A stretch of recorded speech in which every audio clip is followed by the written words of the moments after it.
Hello friends, welcome to my YouTube channel. My name is Anand Maurya. आज का हमारा topic electrical supply system and motors से related है, जिसमें आज हम बात करेंगे types of electrical supply system. और आपको हम बता दें, इसी यूनिट को 3 से 4 लेक्चर में कवर करने वाले हैं, जिसमें हम आगे आने वाली लेक्चर में सिंगल लाइन डायग्राम के बारे में डिस्कस करेंगे and losses in electrical power distribution system के बारे में बात करेंगे। इट मीन्स जो भी हमारी लाइट डिस्ट्रीब्यूशन सिस्टम में लॉस हो जाती है उसके बारे में बात करेंगे, और साथ ही अंडरस्टैंडिंग इलेक्ट्रिसिटी बिल के बारे में बात करेंगे। जो हमारे घर पर बिल आता है उसके बिल का जो हमारा फॉर्मेट होता है उसके बारे में हम बात करेंगे कि कैसे हमारा बिल जनरेट होता है और उसमें क्या क्या चीजें मेंशन होती है, जिससे हम अपने घर के बिल को आसानी से समझ सके। और इसी यूनिट में हम ट्रांसफार्मर के बारे में बात करेंगे, उसके जो भी टाइप्स है,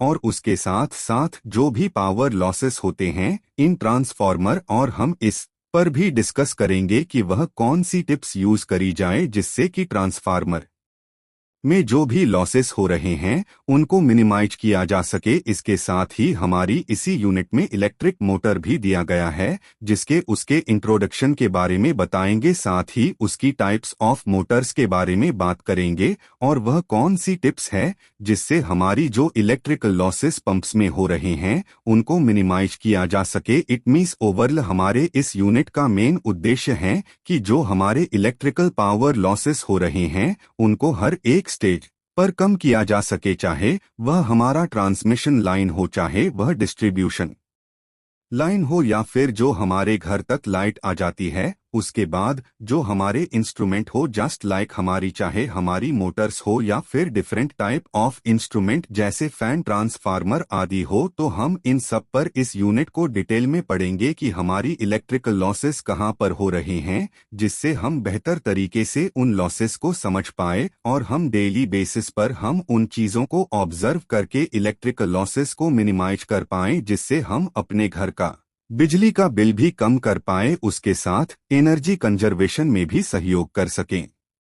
आपको यह बता देते हैं कि हमारे इस YouTube प्लेटफॉर्म का मेन मोटिव है कि जो भी हमारा सिलेबस है उससे related to the point content आप लोगों को प्रोवाइड किया जाए, जिससे आप बेहतर तरीके से टॉपिक को समझ सके और उसके साथ साथ एग्जाम में भी टू द पॉइंट लिख करके मैक्सिमम मार्क्स ला सकें। तो अभी मैं फिलहाल आपको बता दूं कि आने वाले टाइम में हम इसके इजी वे में नोट्स भी प्रोवाइड करेंगे, जिससे आप हमारे YouTube चैनल के थ्रू पढ़कर और कॉन्पैक्ट नोट से भी पढ़ सकें। इसके साथ साथ आप सभी हमें कमेंट कर सकते हैं कि जो टॉपिक में आप इंटरेस्टेड हैं और उसके बारे में जानना चाहते हैं, तो हम उस टॉपिक के रिगार्डिंग भी कंटेंट प्रोवाइड करेंगे। और मैं बता दूं आपको कि यह हमारा चैनल न सिर्फ आपका थियोरेटिकल कॉन्सेप्ट क्लियर करेगा, उसके साथ साथ आप सबका प्रैक्टिकल नॉलेज बढ़ाने में भी मदद करेगा। प्रैक्टिकल नॉलेज के लिए हम बीच बीच में कई सारे वीडियोस लाते रहते हैं,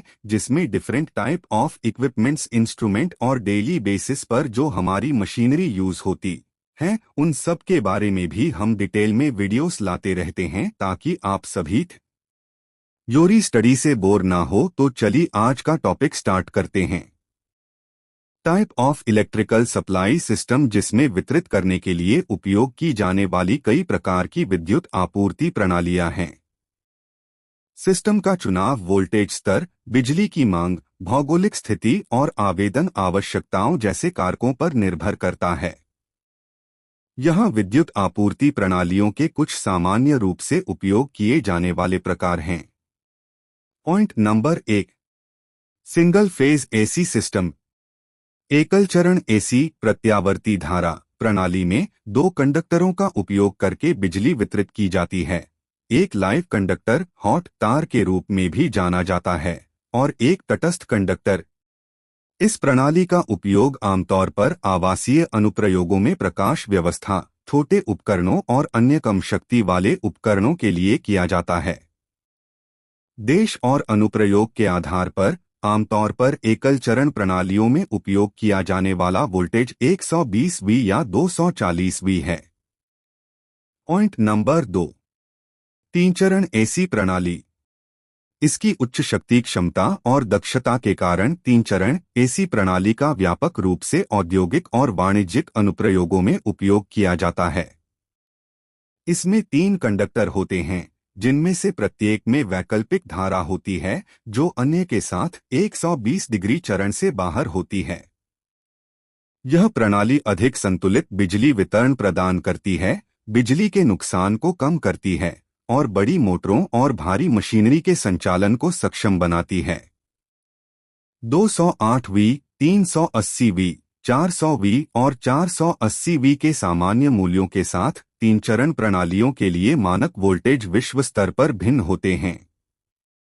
point number 3, direct current DC system.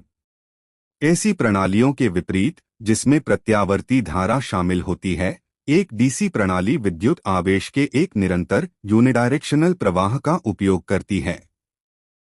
DC system आमतौर पर बैटरी चालित उपकरणों, ऑटोमोटिव सिस्टम, दूरसंचार और कुछ औद्योगिक प्रक्रियाओं जैसे अनुप्रयोगों में उपयोग किए जाते हैं। डीसी सिस्टम में वोल्टेज का स्तर विशिष्ट अनुप्रयोग के आधार पर भिन्न हो सकता है, कुछ वोल्ट से लेकर कई किलोवोल्ट तक। पॉइंट नंबर 4, उच्च वोल्टेज एसी ट्रांसमिशन सिस्टम। उच्च वोल्टेज एसी ट्रांसमिशन सिस्टम का उपयोग लंबी दूरी की बिजली संचरण के लिए किया जाता है, आमतौर पर बिजली संयंत्रों से वितरण नेटवर्क या विभिन्न क्षेत्रों के बीच। ये प्रणालियां अत्यधिक उच्च वोल्टेज पर काम करती हैं, सैकड़ों किलोवोल्ट से लेकर लाखों वोल्ट तक। उच्च वोल्टेज पर शक्ति संचारित करके यह लंबी दूरी पर संचरण के दौरान प्रतिरोध के कारण होने वाले नुकसान को कम करता है। पॉइंट नंबर 5, कम वोल्टेज एसी वितरण प्रणाली। कम वोल्टेज एसी वितरण प्रणाली ट्रांसमिशन नेटवर्क से अलग अलग उपभोक्ताओं को बिजली देने के लिए जिम्मेदार है। यह अपेक्षाकृत कम वोल्टेज पर संचालित होता है, आमतौर पर देश और स्थानीय नियमों के आधार पर 110V से 240V तक होता है। यह प्रणाली घरों, कार्यालयों और अन्य कम शक्ति अनुप्रयोगों में सुरक्षित उपयोग के लिए वोल्टेज को कम करने के लिए ट्रांसफार्मर को शामिल करती है। पॉइंट नंबर 6, निर्बाध विद्युत आपूर्ति यूपीएस प्रणाली। एक uninterruptible power supply system utility power outage या उतार चढ़ाव के दौरान बैकअप पावर प्रदान करता है। इसमें बैटरी या अन्य ऊर्जा भंडारण उपकरण होते हैं जो मुख्य शक्ति उपलब्ध होने पर चार्ज होते हैं। बिजली बाधित होने की स्थिति में यूपीएस सिस्टम स्वचालित रूप से बैटरी पावर पर स्विच हो जाता है, जिससे कंप्यूटर, डेटा सेंटर और चिकित्सा उपकरणों जैसे महत्वपूर्ण उपकरणों का निर्बाध संचालन सुनिश्चित होता है। ये विभिन्न प्रकार की विद्युत आपूर्ति प्रणालियों के कुछ उदाहरण हैं। प्रत्येक प्रणाली के अपने फायदे हैं और आवेदन और स्थान के आधार पर विशिष्ट आवश्यकताओं को पूरा करने के लिए डिजाइन किया गया है। किसी विशेष एप्लीकेशन के लिए उपयुक्त विद्युत आपूर्ति प्रणाली का चयन करते समय सुरक्षा, दक्षता, विश्वसनीयता और बिजली की मांग जैसे कारकों पर विचार करना महत्वपूर्ण है। इस तरीके से हमने आज इलेक्ट्रिकल सप्लाई सिस्टम के बारे में जाना और इसी यूनिट से रिलेटेड बाकी के लेक्चर हम आगे प्रोवाइड करेंगे। हम आशा करते हैं कि आज का वीडियो आप सबको अच्छा लगा होगा, आप सबको कुछ न कुछ नया सीखने को मिला होगा और इसके साथ साथ आप अगर सजेशंस देना चाहे तो हमें कमेंट कर सकते हैं। हम आपके कमेंट के आधार पर अपने चैनल को और ज्यादा मॉडिफाई करेंगे जिससे ज्यादा से ज्यादा लोगों को बेनिफिट पहुंच सके। तो आज के इस लेक्चर को यहीं पर स्टॉप करते हैं। आप सभी पढ़ते रहिए और खुश रहिए। धन्यवाद।